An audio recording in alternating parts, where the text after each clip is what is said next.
Hi, and welcome to the Bold Leadership Stories Show, where we talk about experiences shaping exceptional lives. And today I've got the honor of speaking with Mr. Ron Holliday. And Ron is currently the Murrieta District 2 City Council member. And he has a long list of accomplishments that I see in his bio.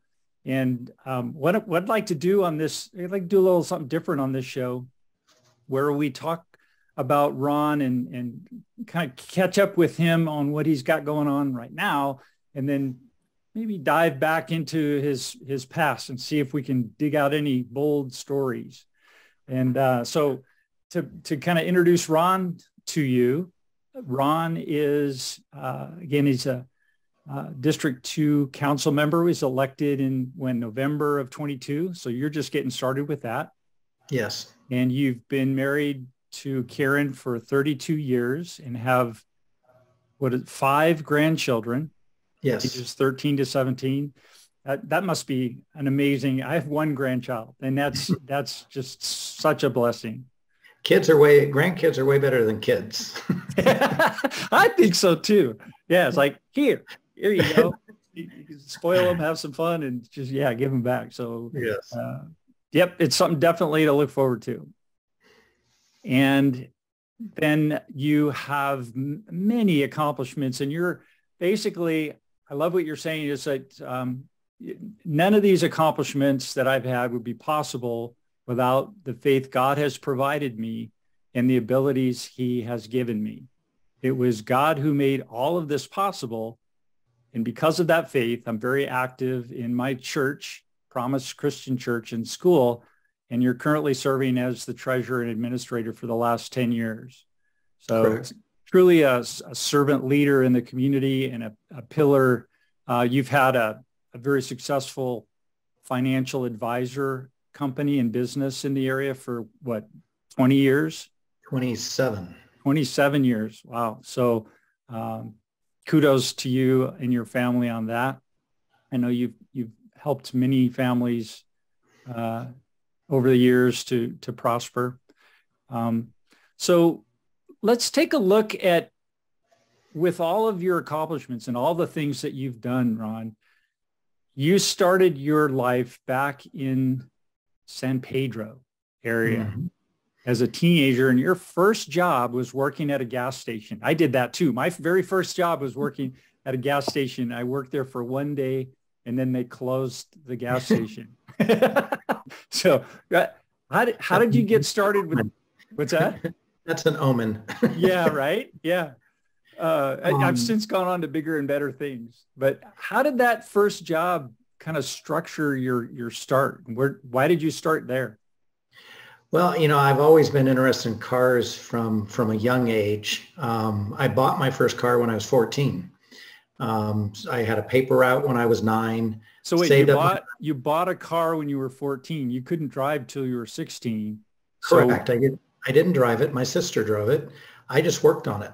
I loved working on cars. I bought silly things like a foot gas pedal and okay. crazy, yeah, fun stuff. I remember those. So those are cool. So when you say you were working on it, what did you do? What kind of stuff did you get into? Did you dig in the motor and rebuild it?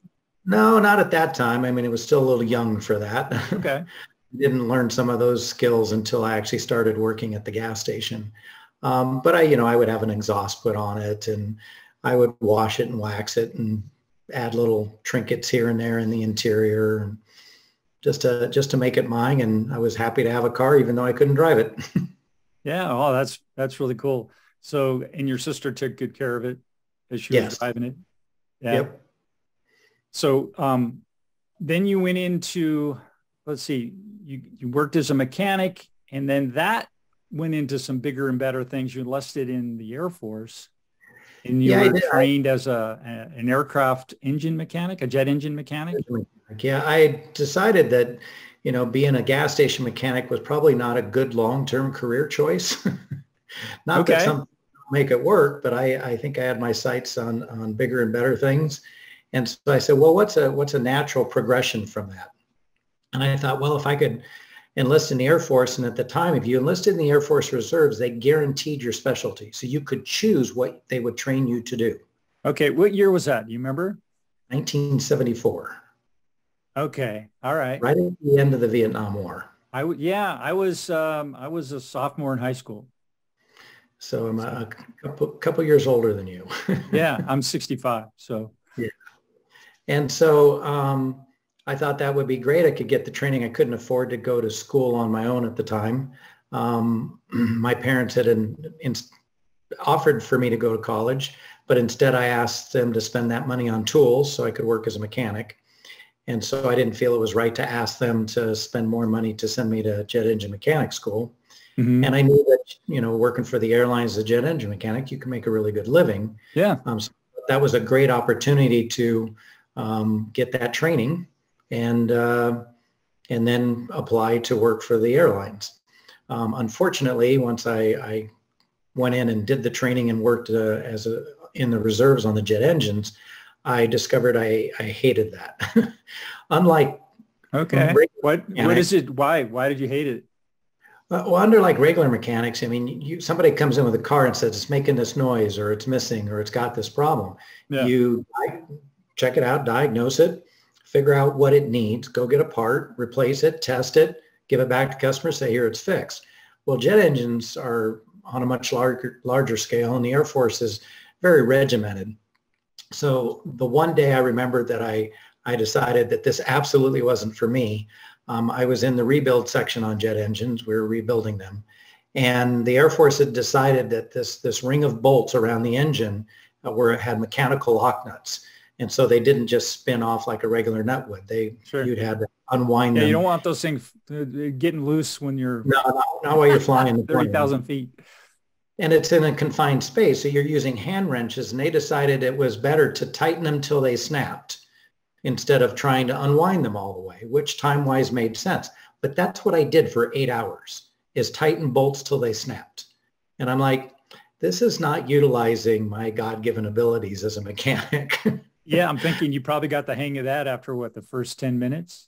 Yeah, and it's like, and everything was like that. You wouldn't diagnose anything. If a plane come in and the pilot said it's doing this, you would look at it and say, okay, yep, it's got that problem. And then you would just put a whole new engine on and send that one to the rebuild department.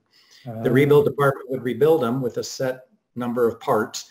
They would send them to a separate department, which was a test cell, which would run them up.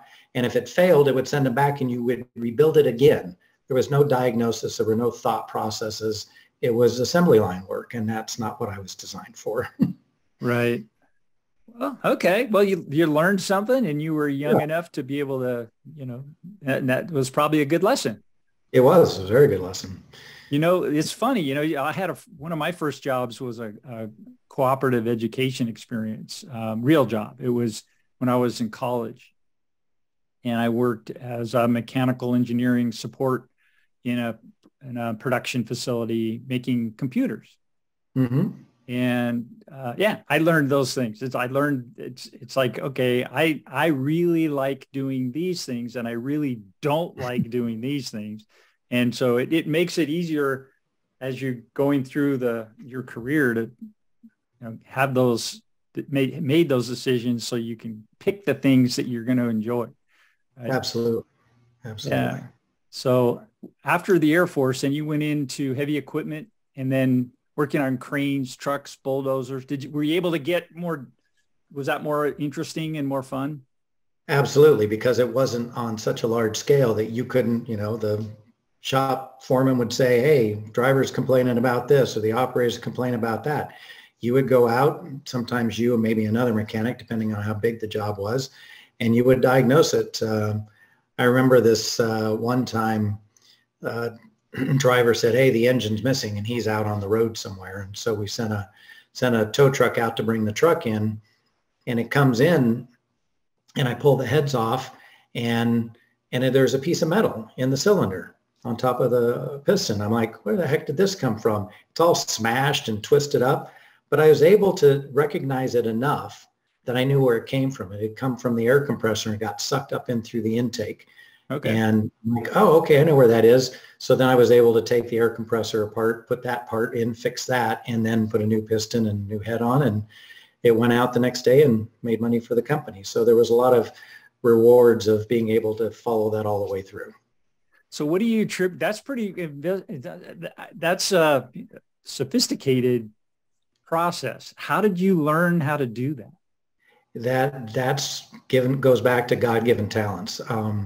I went from being an apprentice mechanic in that company to ultimately being the foreman of the shop.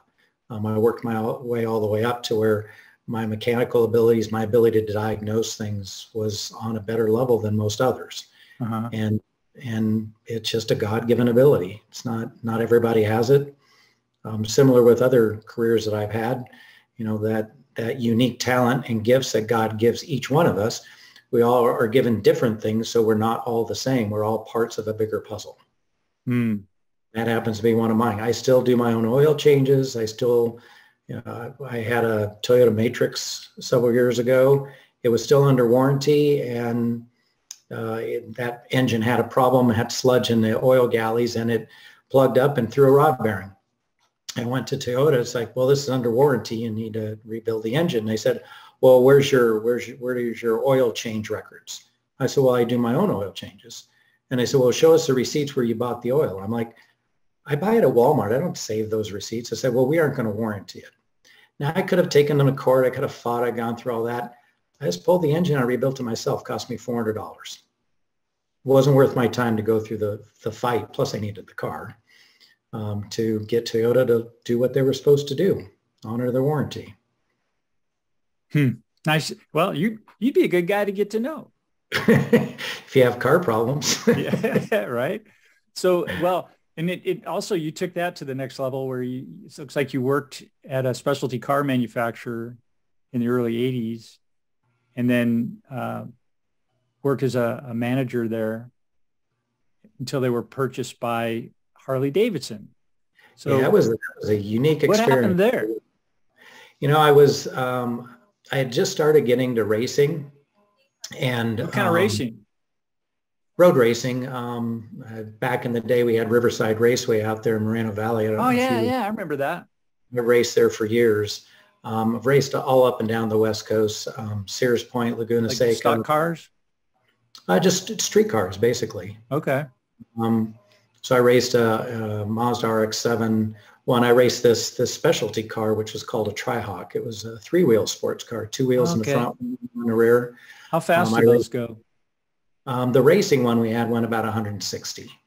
With three wheels?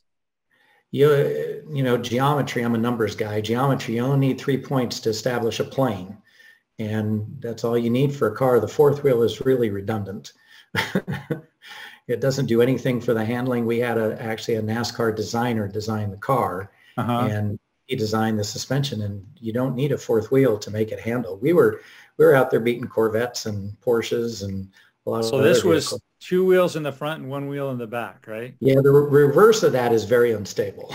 Yeah. Oh, They've actually outlawed those in back. They went to quads, but they used to have those three-wheel trikes and off-road things, and people getting hurt on those. Yeah, I remember that too. So what was the acceleration for that? The race car obviously was a little faster. The street car was 0 to 60 in about 7.5 seconds. To today's standard, that's not very fast. Back then, it was pretty quick for the late 70s, early 80s. And I had been at one of these autocrosses, which is where they set up pylons in a parking lot and you try and go for the fastest time. Right. And they were bringing these cars out to try and show that they were really sports cars. And that's how I got introduced to the company, and they offered me the job. In fact, my interview, they had Citroën engines from France, and they had brought one of the executives out from Citroën to sit in on my interview. Okay. And so I'm all up in nice clothes and everything. And they asked me, I said, well, you sound like you know what you're talking about, but could you adjust the valves? Because they were mechanical lifters. They said, could you adjust the valves on this engine? I'm like, sure. They gave me the tools, and I sat there and I adjusted the valves, and I'm like, okay, you got the job. So I worked for them until, unfortunately, the owner ended up with a brain tumor, and so he sold the company to Harley Davidson. So what happened after that? You had to make a decision then. I've had that happen in my career. And it's, They offered to move sometimes me. an opportunity. It can be. They offered to move me to Milwaukee, and their incentive for me to move to Milwaukee was not to cut my pay because the cost of living was cheaper there. And I went back there for about 3 months, January through March, which is wonderful time to be in Milwaukee when you're a Southern California boy. Not. And I decided that that probably wasn't a great idea. Yeah. So I respectfully declined and left the company and came back and went back to work that's when I went to work as a foreman of that mechanics shop that I was at. And fortunately, that turned out to be a good decision. I didn't have that foresight, but 6 months later, Harley-Davidson ran into financial problems as a company, and they put the project on the shelf and shut it down and let everyone go. So had I moved there, I would have been out of a job living in Milwaukee. Yeah, boy, now you bring that up. I'd forgotten, but I had a situation like that too. I was interviewing for a position with a company in Texas, and I ended up not taking it. And 6 months later, they closed the Texas facility. I always wondered if I'd have stayed there, would they have kept it open? You were the key that caused them right. to shut down. I changed history. No, I'm sure that didn't happen. Yeah. So are you a bit of an adrenaline junkie? No, I wouldn't say that. I found, here's what, your racing experience, and then I found something on Facebook here. I'm going to pull this up. Oh, you're talking about my hikes? On your Facebook. It's a video of somebody, it looks like maybe you, in the at the skydiving doing. Oh, my granddaughter. Was that your granddaughter? Well, I gotta show this. That looks fun. I want to do this. Oh, it was a blast. Have you done that? Yeah, that's me. Oh, that's you? That's me. Yeah, that's me. Where did you get that Superman outfit? Yeah, they have choices, Superman, Batman, different. That is so cool. I forget what my granddaughter was. But she wanted to do it. A friend of mine wanted to do it. So I was like, yeah, let's do it. I mean, Was this here in Elsinore? It's in Paris, yeah. In Paris, yeah. Okay. There's no risk to this. You're not doing anything but floating around, and there's a person there. Like you see, I flipped upside down because I didn't have my arms and legs right. And right. She got me back over, and they send you up, they boost up the fan, send you up a little high, but there's a mesh there. Fast forward, it looked like you went way up there. Yes. Yeah, how high you got up. That's really fun. Yeah, it was a blast. I've actually got 5 jumps. I've done skydiving. They're all on static line. This is old school. This was before the square parachutes. Before the actual winged parachutes. Yeah. I remember fly the when I was in college, they were developing those. And we had, one of the professors was developing that structure for the Navy, and Dr. Nicolaides. And we'd see him out flying his contraption Saturday mornings above the campus. Yeah, when I was in the Civil Air Patrol when I was a kid, and they did a lot of training on airflow, Bernoulli theory, all that kind of stuff. So I'm fully familiar with how that works. Yeah, it's fun stuff. So very cool. So you mix some fun and some adventure in your career. You've done a lot of really good work though. You've got your bachelor's degree after you got out of the Air Force. Now, how was that? How old were you when you got your bachelor's degree? Actually, it was after I was working I did the specialty car thing, went back as a heavy equipment mechanic, and then I got hurt in an industrial accident. Guy welded on an inflated wheel that eventually then he brought it over to me to show me what a good job he did, and it exploded because it had caught the grease on fire inside and the heat built up till it exploded, which put me in a hospital for a week or so. Broke some ribs, ruptured my spleen. And that was about the third time that that job had tried to kill me. And I'm like, and I had been praying to God, like, show me a path out of here. I'm like, I wasn't thinking that was how he was going to show me. Not saying that he blew me up, but that was kind of the final straw. And I said, all right. I tried to get some jobs at other places.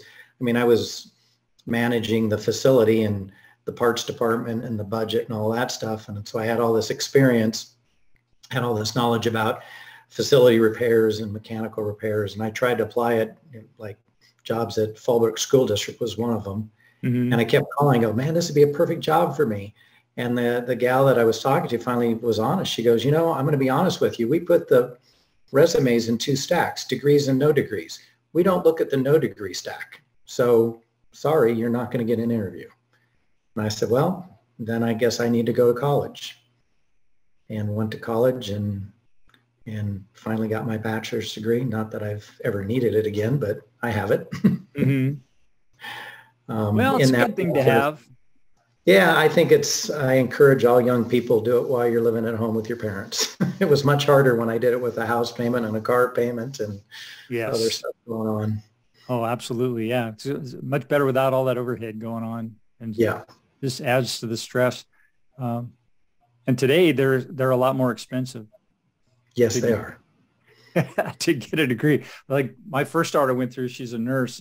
She went to private school. It was better part of 180,000 for hers. And then, but you know, she's got a really good career and it's definitely paid back in spades. It was a good investment. But if you don't know what you're doing and you just go and you spend $120,000, that's about you. I mean, that's almost a house.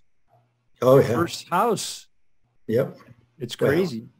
So these days it's your first condo, maybe.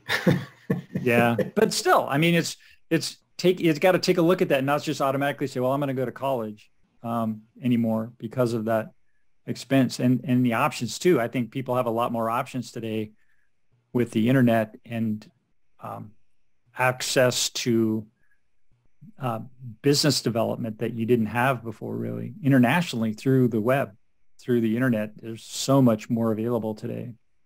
Absolutely. As you know, being an entrepreneur and learning by doing that way is certainly an option. Even if a young person wants to learn a trade, which I would encourage as well, I would still encourage them to, you know, a wise man once told me that actually the guy that I was the apprentice mechanic for back when I started, he said, you know, 10 years from now, if you take a couple courses a semester, you can have a bachelor's degree, or 10 years from now, 10 years will go by. So even if you're doing a trade, I was working as a mechanic, it's like, take a couple classes. Eventually you're going to get that degree. Yeah. Yeah. That's very wise. Very wise. It's in 10 years, you know, it seems like when you're young, 10 years is forever. But now that I'm 65, it's like, no. Nope, not so much. Not so much. So then you started your company. While I was in college, I started an escrow company with a partner in Temecula. Okay. And with the help of my wife and doing some of the marketing in the beginning, getting us off the ground, we grew that company into the #1 escrow company in the area in a few short years and ran that successfully for 11 years till we sold it in 2001, I believe. So what was it that drove you to become the #1 escrow company? Because back then this place was going crazy. You know, I've always been one that if you're going to do something, do it to the best of your ability. When I was working as a heavy equipment mechanic, it was a union job. And the other union guys, I was working alongside guys who, you know, 55, 57 years old, and here I am 20 something. And I just took pride in my work. I mean, I would literally do twice the work in one evening on a swing shift than they would do. And they would get mad at me. It's like, you get paid the same dollars per hour that I do. Why are you working so hard? I take pride in my work. I can. I'm not faulting you. I mean, if I don't know that I could do the work they did at 55 that they were doing, but at Right. 20, I certainly could do twice the work. And so I've always strived to be the best at whatever I do. And that's always the goal, be the best. Now, if your best is not number one, that's okay too, but I'm going to do to the best of my ability what I can do. Very good. Yeah, it's good philosophy. It served you well. What would you say to a young leader coming up in their 20s right now, as a driving philosophy to kind of steer them the right direction? What would you say to them to help them develop their leadership? I think the number one thing that I've learned over the years that has really served me well is you got to know what to focus on. And I see a lot of leaders and entrepreneurs focusing on the wrong thing. They'll focus on the profit margin, or they're focused on what they're getting out of something.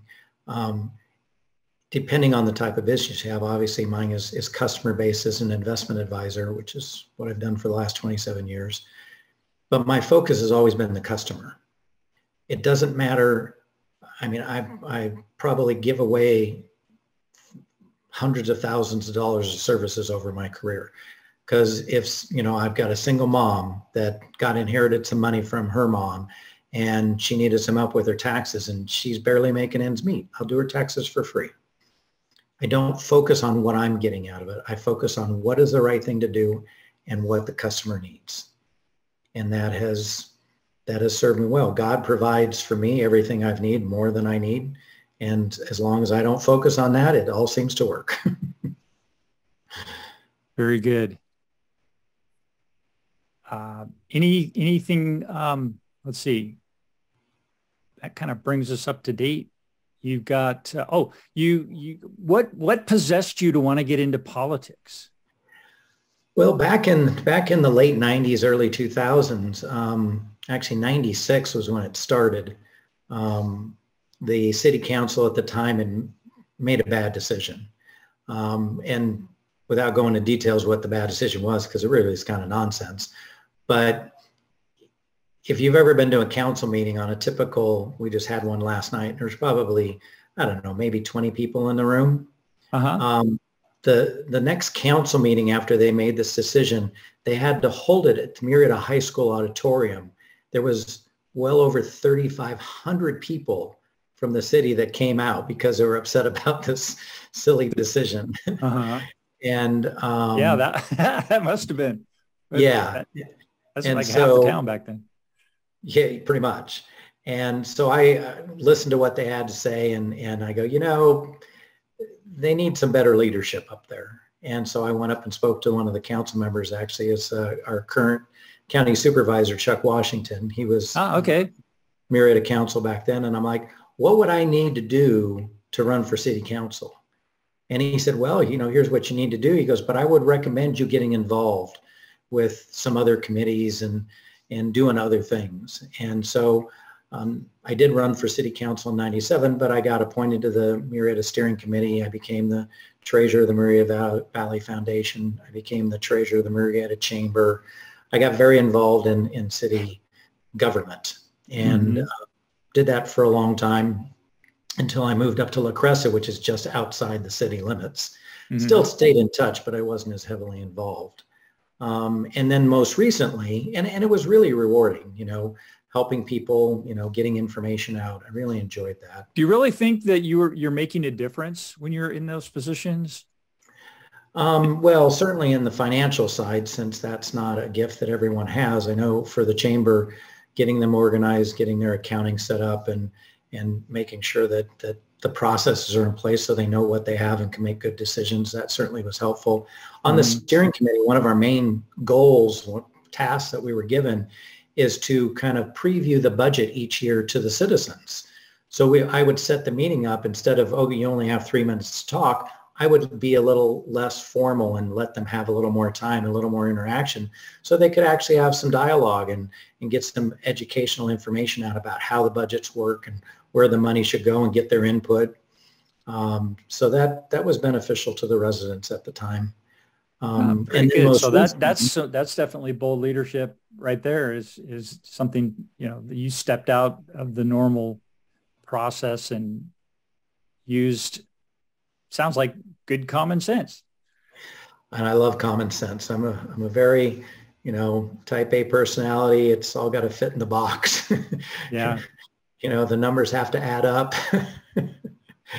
And then recently, I had no intention of ever getting back into city politics. I lived outside the city. Someone had asked me once if I'd run for county supervisor, and I said no. Not interested in, I mean, that's a full-time job. I loved, you know, working as an investment advisor. I wasn't going to give that up to go work for the county. Mm-hmm. Someone had asked me to work for one of the supervisors in the finance department. I'm like, nope, I've got a job. I'm good. That just wasn't my interest. But this most recent time, my daughter was looking to buy some land and build a house in Murrieta. Uh-huh. And so I went to help her, and I came across a couple of parcels that were for sale for really below market value. And without going into the long detailed story, it seemed like God was making things happen. And so there were multiple offers in on this property. It had been on the market for 6 days. The seller was out of town, couldn't be reached by cell phone, out of the country, couldn't be reached by cell phone. These offers came in because it was such a low price, and yet it's just sitting there when I found out about it. So I threw an offer in it. The next day they get in cell phone range and they take my offer. I'm like, okay, I guess we're building houses now. At least I was going to build one for my daughter. And then I was in my due diligence period. And a few weeks later, someone approached me and said, hey, would you consider running for city council? I'm like, you know, I don't live in the city, right? And Christian person. And they said, well, I just felt led to ask. I'm like, well, I do have this land that I just am in escrow on. What district would you want me to run for? They said, District 2.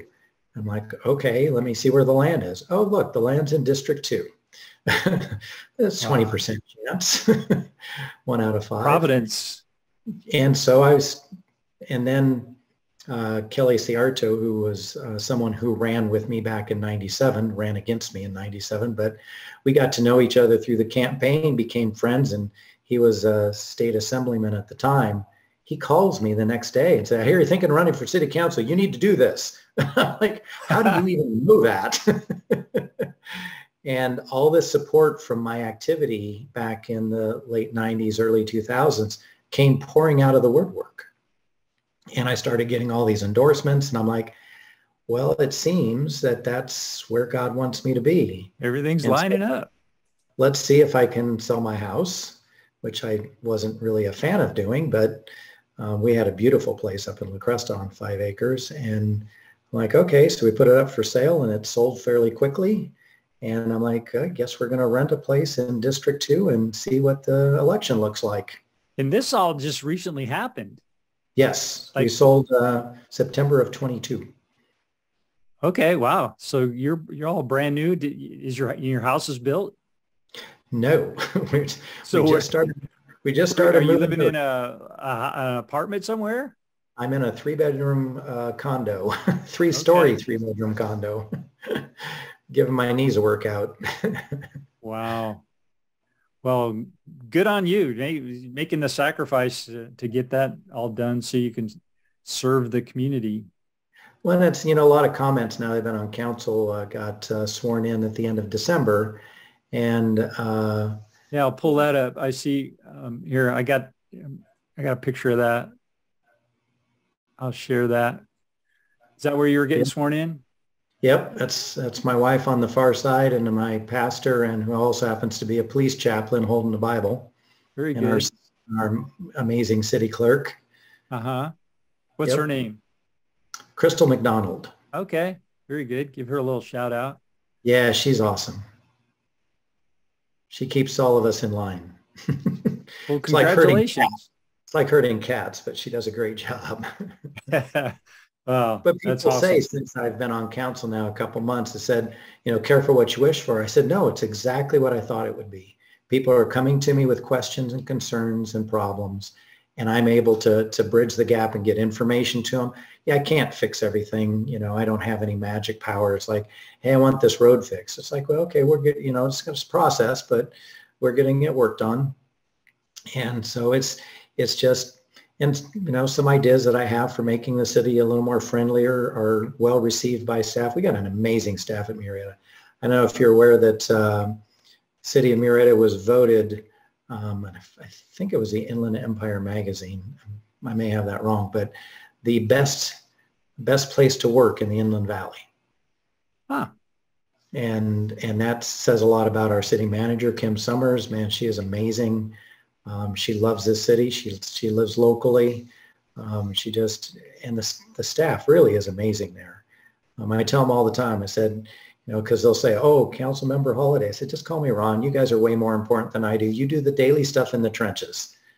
I said, I'm just a guy trying to help. So.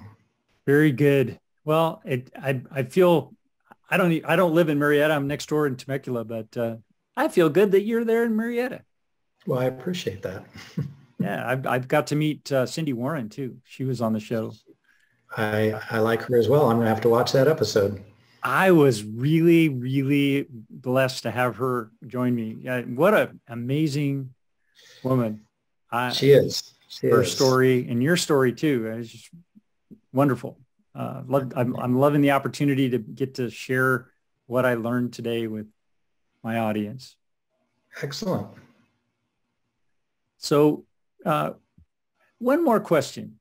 Sure. As we're bumping up on time. With all the decisions that you've had to make over the years, hundreds and hundreds of decisions, what's the boldest one you had to make, and what were the consequences of that? The boldest decision. Nothing like putting me on the spot here, Jim. I know. This is the final question. Like, out of hundreds. Here's my shot to get you. Man, there's been so many that have shaped my life over the years. And, I wouldn't have changed a single one of them. People say, do you have any regrets? I'm like, sure, I wish I would have made better choices in the moment on certain things. But those, like you said earlier, those mistakes, those learning experiences shape who you are. And if I was able to steer clear of some of those decisions, would I be the person I am today? And so I'm not a big fan of going back and say, well, I would have done this different, would have done, and not that I don't have things I look back and disappointed in myself for the decision I made at the time. But really probably the boldest decision is taking my faith seriously, because everything else is really meaningless. What's the saying? The person that dies with the most stuff still dies. Yep. My view on materialism, not that I don't have nice stuff, but it's where it is in its importance in my life. And I'm thankful that my wife shares those views with me, because it's very difficult if you have, as the Bible says, a house divided. So I'm really blessed that she's on that same footing with me, and we have the same goals. Even when we built the house we had in La Cresta, it wasn't a mansion. It was a very, very usable, very friendly home. It wasn't ornate like a lot of the homes up there, because that's not what the importance is. So I would say that's probably the boldest decision, because it's not a certainty. You step out in faith, you don't know where it's going to lead you. Yes. And it's from the evidence, success leaves clues. And your story is to me is a story of bold leadership and faith, and servant leadership is evident throughout. Thank you. Yeah. So it's wonderful getting to know you a little bit here on the show, and thank you for joining me. And look forward to seeing you around town. Absolutely. Thank you. Very good. We'll talk to you soon. Thank you. All right. Take care.